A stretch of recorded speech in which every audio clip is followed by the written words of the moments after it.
내게 주셨으니 그러므로 너희는 가서 모든 민족을 제자로 삼아 아버지와 아들과 성령의 이름으로 세례를 베풀고 내가 너희에게 분부한 모든 것을 가르쳐 지키게 하라. 볼지어다 내가 세상 끝날까지 너희와 항상 함께 있으리라 하시니라. 아멘. 지난주 저는 다음 세대 전략에 대해 나누었습니다. 사사기 말씀을 중심으로 다른 세대가 되어버린, 다음 세대가 아니라 다른 세대가 되어버린 너무나 안타까운 사사기의 시대, 그 배경을 함께 살펴보았습니다. 다른 세대가 되어버린 이유는 요약하면 두 가지였죠. 기억하십니까? 첫 번째, 여호와를 알지 못했다. 두 번째, 여호와께서 하신 일들을 알지 못했다.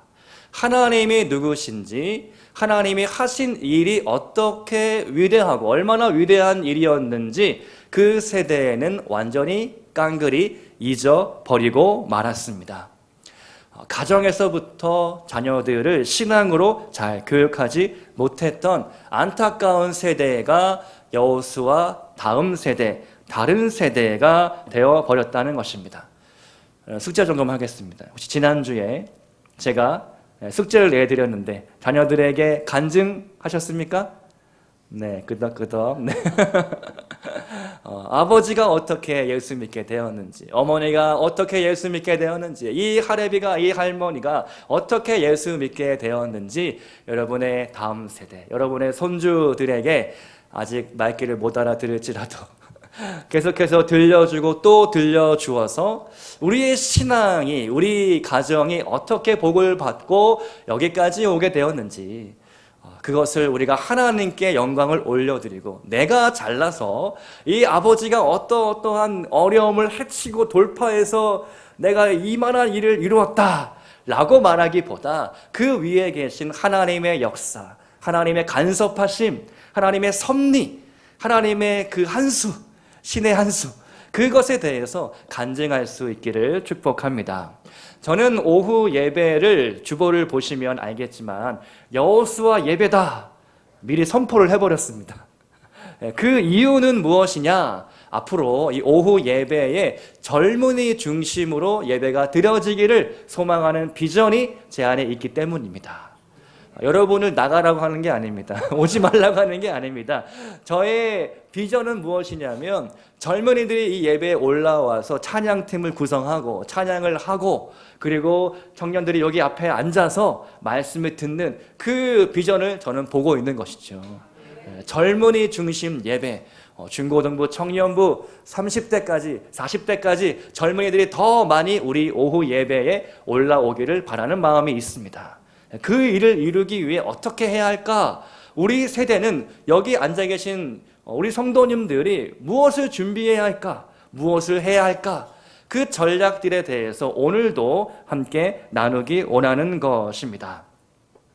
제가 좋아하는 말씀 중에 요엘서 2장 말씀이 있습니다. 마지막 날에 성령이 임하면 나타날 현상을 요엘은 이렇게 받아 적었죠. 아비들은 꿈을 꾸고 너희 자녀들은 예언을 할 것이고 청년들은 환상을 볼지어다. 금요일마다 제가 이 찬양을 부르고 있습니다. 피를 토하면서 자녀들은 예언할 것이요, 믿음으로 선포를 하고 있습니다. 여러분, 이 비전이 우리 모두의 비전이 되기를 소망합니다. 우리가 다음 세대 말로만 외치는 것이 아니라 실제적인 준비를 해야 하고, 무엇보다도 필요한 것은 기도입니다. 기도로 우리의 이 밑바탕을 갈아엎어야 하는 것이죠. 준비를 해야 하는 것입니다. 어제 3040 모임과 교사 모임을 같이 진행을 했습니다. 여기 앉아 계신 교육위원장 박하정 장로님께 깊은 감사의 말씀을, 맛있는 식사를 주셔서 감사드리고, 그리고 이 김지훈 집사님과 또 맹주영 집사님 다 같이 이렇게 모여서 같이 식사하고 또 이야기를 나누고 한 3시, 한 2시 반 넘어까지 시간을 길게 보냈습니다. 그러면서 쭉 한 명씩 저를 이제 처음 만나는, 처음 대화를 하는 분들도 있었다 보니까 이야기를 듣고 어떻게 사는지 쭉 얘기를 들었습니다. 그러면서 저에게 한 가지 깨달음이 왔는데, 이분들이 너무 귀하다, 너무 헌신을 하고 있다, 너무 중고등부를 위해서, 교회학교를 위하여, 청년부를 위하여서 너무 열심히 이렇게 시간을 들이고 돈을 들이고 마음을 쏟아가면서 아이들을 돌보고 있구나, 목자구나 라는 그런 마음이 들었습니다. 그래서 위로하고 격려를 했고, 동시에 한 가지 문제가, 한 가지 진단이 저에게 딱 왔는데, 그것은 뭐냐면 실제적인 말씀의 양육과 훈련이 없구나. 엄마처럼 아빠처럼 잘 돌보고 케어하고 교회 나와야지, 너가 이번 주에 못 나왔으니까 다음 주에 꼭 나와야지, 이렇게 권면하고 콜링하고 그런 말들은 잘 할 수 있는데, 양육을 하는 것, 말씀을 나누고 말씀을 먹이는 것, 이것이 사실은 조금 끊어져 있는 것이 아닌가 하는 진단이 저 안에 온 것입니다. 앞으로 성경 공부든 양육이든 훈련이든 이것들을 준비해서 해 나가야 하겠다, 그런 생각이 어제 저에게 들었습니다. 여러분, 뿌리 깊은 나무는 흔들리지 않는 법입니다. 어려서부터 말씀으로 꾸준히 먹이고 가르치면 그것이 어른이 되어서도 잊혀지지 않는 것이죠. 여러분, 군대에서 세례받은 청년들이 언젠가는 다시 교회로 돌아온다는 통계가 있습니다. 군 장병들에게 막 수백, 수천 명씩 논산의 그 진중 세례를 베푸는데, 어떤 목사님들은요 이렇게 생각합니다. 아니, 그렇게 그냥 막 무작위로 세례를 막 남발하면, 세례 막 주고 그냥 한 그 안수위원들이 한 3초 하나요? 계속 막 바쁘니까 막 그냥 뭐 무슨 공장 찍어내듯이 세례를 막 줍니다. 그렇게 하는 것에 무슨 의미가 있냐라고 반론을 말씀하시는 분들도 있지만, 믿는 것이죠. 이 청년이 언젠가 이 세례를 기억하고, 내가 세례받기 위해서 초코파이 하나 먹고 막 그것 때문에 내가 교회를 다녔을지라도 그 믿음이 언젠가는 작동해서 어려움을 만날 때, 난관에 부딪힐 때, 하나님을 찾아야지, 교회를 가야지, 그것이 생각이 난다는 것이죠. 우리 어린 자녀들에게, 우리의 다음 세대들에게 필요한 것, 말씀으로 지금 그들이 듣나 안 듣나, 지금 뭐 가르쳐도 뭐 소용이 없는 것 같을지라도 꾸준히 우리가 이 양육과 훈련을 시켜야 한다는 것입니다. 그 일을 저는 앞으로 해야 되겠다라고 어제 다짐을 하게 되었습니다. 오늘 이 마태복음 28장과 28장 18절로 20절까지의 말씀은 유명한 말씀입니다. 지상대명령, 예수님께서 마지막으로 하시는 말씀이었죠. 승천하시면서 너희가 이러이러한 일들을 해야 한다. 오늘 말씀을 본문으로 선택한 이유는 새벽에 기도할 때에 주님이 저에게 개인적으로 주신 말씀이기 때문입니다. 기도할 때에 하나님께서 하늘과 땅의 모든 권세를 내게 주었으니, 이 문장이 갑자기 생각이 났습니다. 그러면서 가만히 앉아서 평소와 다를 바 없이 기도를 하는데, 하늘과 땅의 모든 권세를 너에게 주었다, 이 말씀이 갑자기 이렇게 크게 막 들어오는데, 제 마음이 흥분되기 시작했습니다. 하늘과 땅의 모든 권세를 나에게 주었다. 사실 이 말씀 너무 흔한 말씀이고 자주 듣는 말씀인데, 이 말씀이 저에게 임할 때에 완전히 다른 말씀이 되는 것 같아요. 다른 차원인 것이죠. 그냥 이 말씀이 사실은요, 막 공중에 떠도는 겁니다. 뭐 유튜브 영상, 뭐 우리가 설교 듣고 하면 이런 말씀들이 책에도 있고 뭐 여기저기도 있고 막 자주 듣습니다. 그런데 그 말씀이, 그 떠다니는 말씀이 나에게 임할 때는 그 말씀이 레마의 말씀이 되는 것이죠. 그 현상이 그 새벽기도 시간에 저에게 개인적으로 나타났습니다. 하늘과 땅의 모든 권세를 나에게 주었다. 너무나 어마어마한 말씀인 거예요. 하늘의 권세, 땅의 권세가 나한테 있다. 다시 한번 새롭게 이 말씀을 뜯어보고 살펴보게 되었습니다. 오늘 그래서 이 말씀을 중심으로 세 가지를 나누고자 합니다. 여러분 먼저 이 말씀을 믿으시기 바랍니다. 이 말씀을 여러분에게 주시는 하나님의 말씀으로 붙잡으시기를 바랍니다. 하늘의 권세와 땅의 권세를 나에게 이미 주었다. 이것은 2000년 전 이미 예수님께서 장차 오는 세대에 누구든지 예수를 믿는 자들이라면 누구든지 이 말씀을 믿는 자마다 이 권세를 받을 수 있다라고 예언된 말씀입니다. 이 말씀을 우리가 그냥 믿음으로 취하면 이 말씀이 우리 삶의 실제가 되는 것이죠. 내가 권세 있는 자가 되는 것입니다.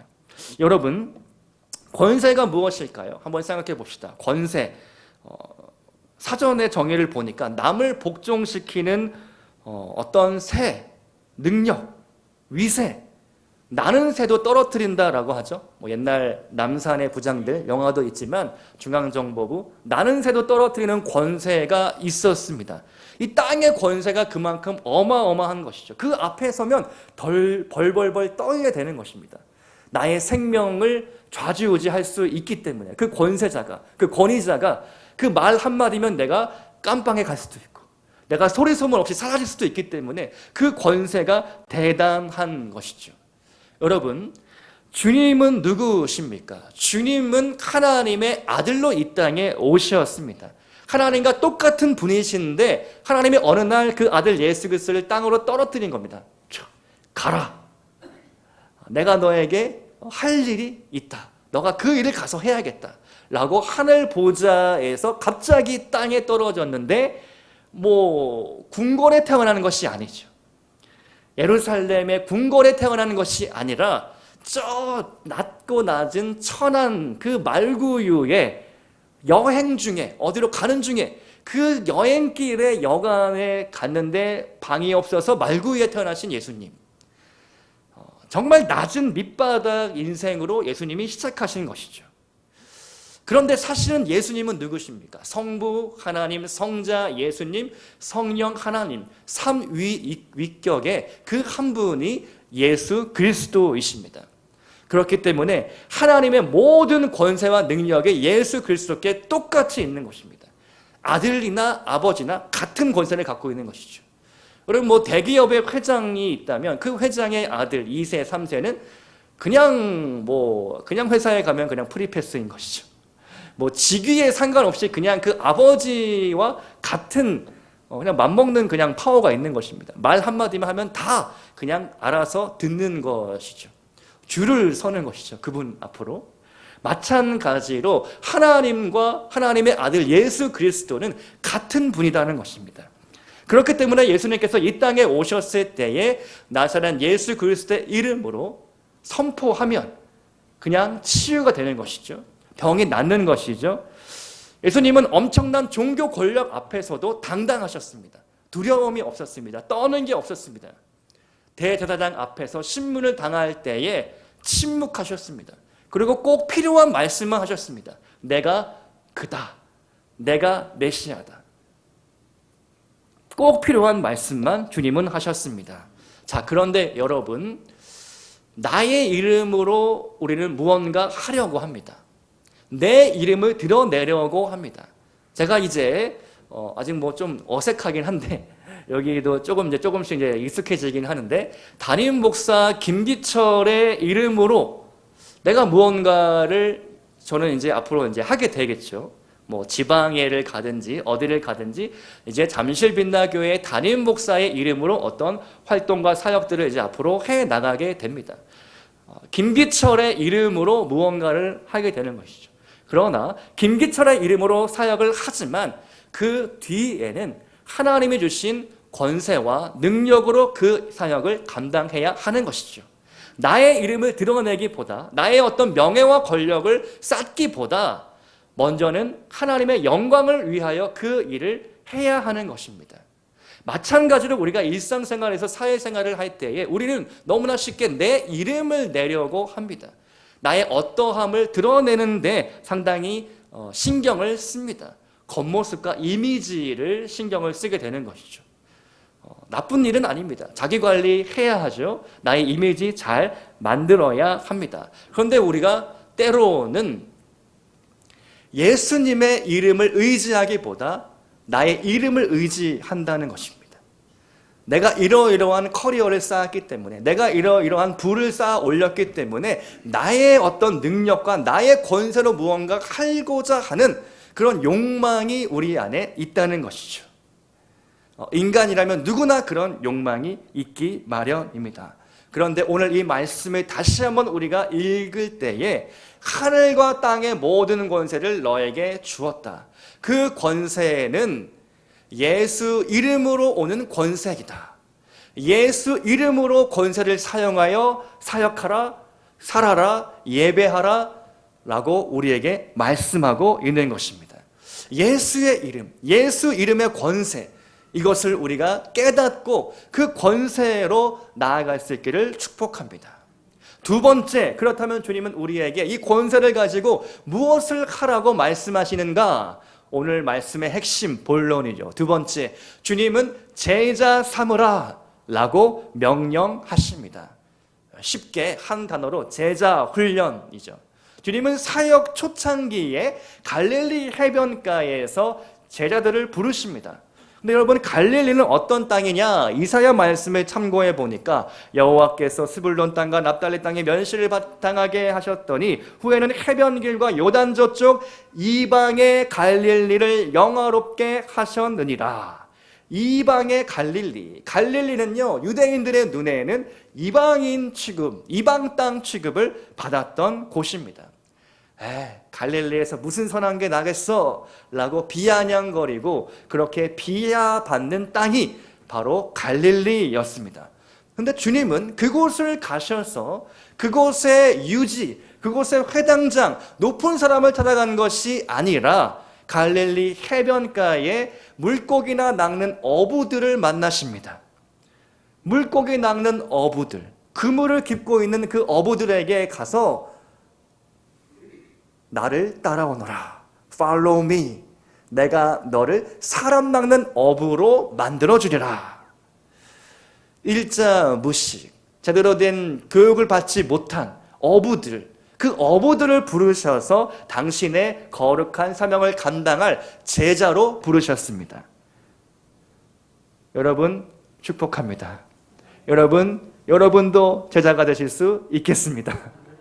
우리의 학력과 우리의 나이와 우리의 상황과 환경과 그 모든 것을 뛰어넘어서 누구라도 어느 누구나 주님의 제자가 될 자격이 있다라는 것이죠. 만약 예수님이 이 땅에 오셔서 예루살렘을 가며 그 궁궐과 그 엘리트 귀족들 사이에 가서 너는 나를 따르라, 내가 너를 제자로 삼으리라, 나에게 와서 율법을 배우렴, 내가 율법의 마스터다, 내가 율법을 만드신 그 하나님의 아들이다, 너희들 나에게 배우면 인생 풀릴 거야, 성공할 거야, 아주 잘 나가는 신학자가 될 거야, 율법학자가 될 거야, 전 세계로 나가서 율법을 전하는 위대한 학자가 될 거야 라고 말씀하시지 않으셨습니다. 만약 예수님이 그렇게 행하셨다면 우리는 자격이 없습니다.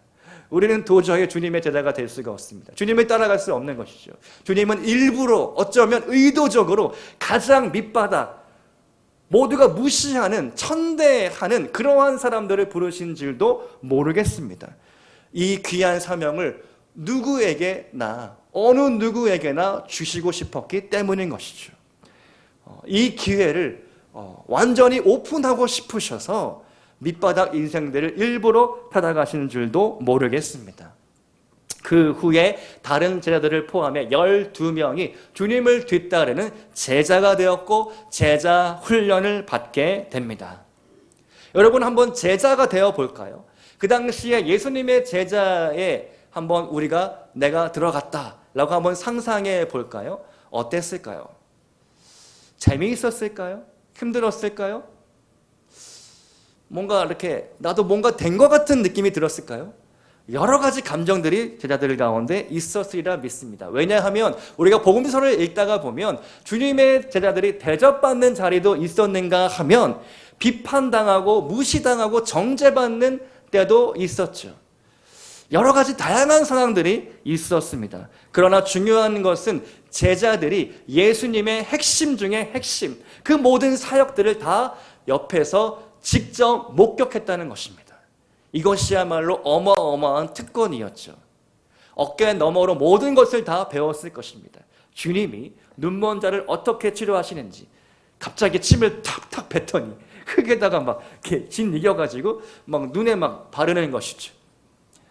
손 마른 자들을 어떻게 고치시는지, 실로암에 있는 그 병자들을 어떻게 고치셨는지, 12의 혈루증 앓던 여인들이 어떻게 병이 낫게 되었는지, 죽은 자를 어떻게 살리시는지, 베드로, 야고보, 요한 이 세 명의 핵심 제자들은 그 모든 것들을 다 함께 지켜보았습니다. 대단한 특권이죠.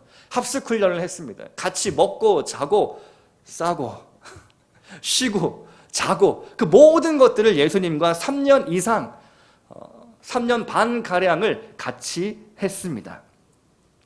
저도 선교 단체에서 제자 훈련을 받았습니다. 아주 빡센 훈련을 받았습니다. 다 나눌 수는 없지만 중요한 거 한 가지, 오늘 말씀과 연관 있는 것. 그때의 제자 훈련에 오는 강사님들이 있었습니다. 저희가 강의 기간이 12주이기 때문에 12명의 강사님들이 왔습니다. 그리고 한 과목 한 과목 다 가르치시는데 그 말씀들이 너무나 생생한 겁니다. 그냥 죽은 말씀이 아니었어요. 그분들이 직접 체험하고 적용해보고 그리고 해보고 이건 아니고 이거는 맞고 이렇게 그분들이 삶에서 씨름하여 연구하여 그렇게 얻어진 그러한 지혜, 그런 지식, 살아있는 삶의 진리들을 막 이렇게 나누시는 겁니다. 강의 때마다 너무나 큰 은혜가 있었습니다. 예배를 강의하시면 예배를 수년 이상 예배 인도를 하고 찬양 인도를 하고 하는 그분이 오셔서 말씀을 나누시는데 너무나 생생한 것이죠. 예배의 방법에 대해서, 예배의 자세에 대해서, 예배의 본질에 대해서 여러 가지를 많이 나누시는데 너무나 도전이 되었습니다. 중보기도, 중보기도를 어떻게 해야 하는지, 중보기도를 누구를 위해서 본인이 하고 있는지, 매일매일 오늘 아침에 누구를 내가 위해서 기도했는지, 특별히 묵상에 대해서 가르치시는 분이 오셨는데 그분이 지금도 기억에 나는 게 본인이 한 수십 년간 그때 당시 한 30년 이상을 묵상을 하셨는데 지금까지 묵상 노트를 써온 거를 직접 다 들고 오신 거예요. 여기다가 이거를 쌓아 놓는데 이 검은색 그냥 평범한 노트인데 이렇게 많아요. 부피가. 그 묵상 노트를 갖고 와서 쉬는 시간에 마음껏 열람하라고, 보라고, 구경하라고, 내가 어떻게 묵상을 했는지 하시는데 이렇게 보는데 그 막 누리끼리 하고 막 젖어 있기도 하고 먼지가 쌓여 있는데 와, 그 분의 삶의 모든 흔적들이 다 이 노트 안에 들어가 있는 것이죠.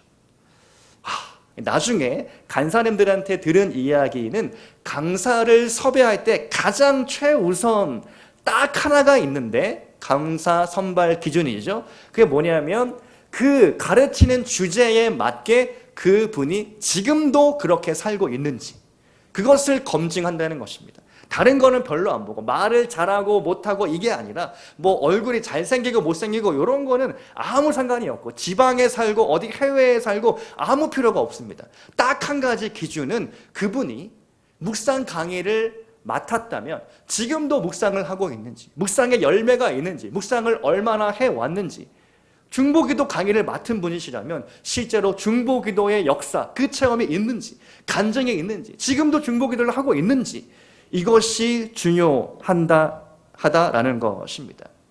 여러분, 제자 훈련을 하는 것, 이것은 주님의 귀한 사역이었습니다. 제자는 스승을 흉내냅니다. 이런 말이 있는데 스승은 제자의 오래된 미래다. 제자는 스승에게서 나의 미래를 보는 것입니다. 나도 그렇게 되고 싶다. 나도 그렇게 스승처럼 닮고 싶다. 우리 가정으로 돌아와 볼까요? 자녀들은 부모의 등을 보고 배운다는 말이 있습니다. 교회로 한번 적용해 볼까요? 우리가 지금 보여주는 말과 행동이 고스란히 우리 청년들, 중고등부 학생들, 어린 자녀들에게 거울처럼 비춰지고 있다는 것입니다. 사실 무서운 이야기죠. 여러분의 말과 행동, 내가 보여주는 하나하나를 다 우리 다음 세대는 보고 배우고 있다는 것입니다. 우리의 모습이 그들의 미래라는 것입니다. 죄송스러운 말이지만 우리의 다음 세대가 여러분의 모습을 보고 나도 저 장로님처럼 닮고 싶다. 나도 저 권사님처럼 기도해야겠다. 나도 이러이러한 분처럼 내가 예배자를 지켜야 되겠다. 라고 그들이 생각할 수 있어야 한다는 것입니다. 여러분, 오늘 이 오후 예배의 설교 시간도 저는 그냥 지나가는 시간이 되지 않기를 기도하는 마음으로 이 자리에 섰습니다. 여러분, 오늘 이 말씀이 여러분의 삶에 적용되기를 원하고 우리가 변화가 되어야 합니다. 우리가 예배를 드리는데 예배 드리기 전과 후가 똑같다. 이것은 너무나 슬픈 이야기입니다. 신앙생활을 내가 1년, 5년, 10년 했는데 내가 여전히 이 자리에 있다. 나의 기도가 멈추어 있다. 나의 찬양이 멈추어 있다. 나의 예배의 태도와 자세가 멈추어 있다라고 한다면 이것은 너무나 슬픈 이야기입니다. 그냥 아깝게 시간만 흘러가는 것이죠. 하나님이 우리를 부르신 목적이 있고 뜻이 있는데 내가 그 뜻을 마치 달란트 하나 받은 사람이 땅에 묻어버리듯이 나의 재능과 은사를 지금 묻어버리고 있다면 너무나 우리가 마지막 날에 서서 하나님의 얼굴을 뵐 낯이 없는 것이죠. 여러분, 우리의 모습이 바로 우리의 어린 자녀들에게 보여지는 것입니다. 주의하여 행동해야 되고 말 한마디를 할 때도 사랑과 격려와 위로의 말을 하도록 애쓰시기를 축복합니다. 앞으로 우리 다음 세대를 위하여 많은 일들을 해나가야 합니다. 우리가 기도해야 하고 하나 되어야 하고 내가 달라지기로 결심을 해야 합니다. 혹여나 앞으로의 변화에 대해서 거부감이 있으실 수도 있습니다. 물론 변화가 다 좋은 것만은 아닐 수도 있습니다. 우리가 변화를 시도하다가 때로 실수할 수도 있습니다.